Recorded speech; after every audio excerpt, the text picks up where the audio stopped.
Hacca gidiyor hacılar, insanlara duacılar.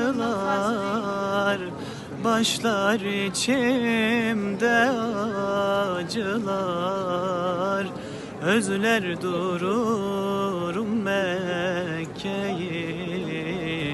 Başlar içimde acılar, özler dururum Kabe'yi.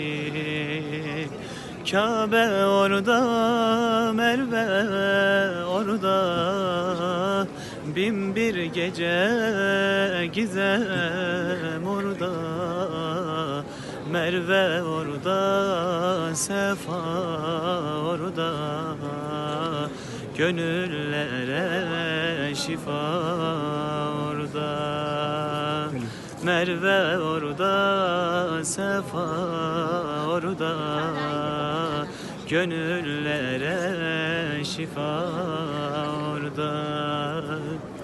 Ben Mekke'yi görmemişim, toprağı sürmemişim, etrafında dönmemişim.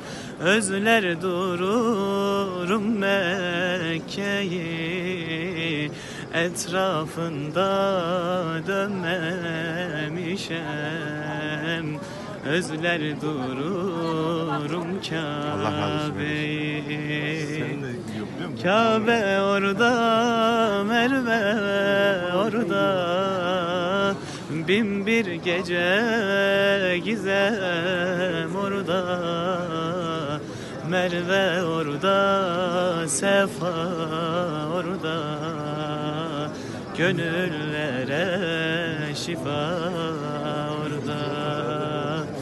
Merve orada, Zemzem orada, gönüllere şifa orada.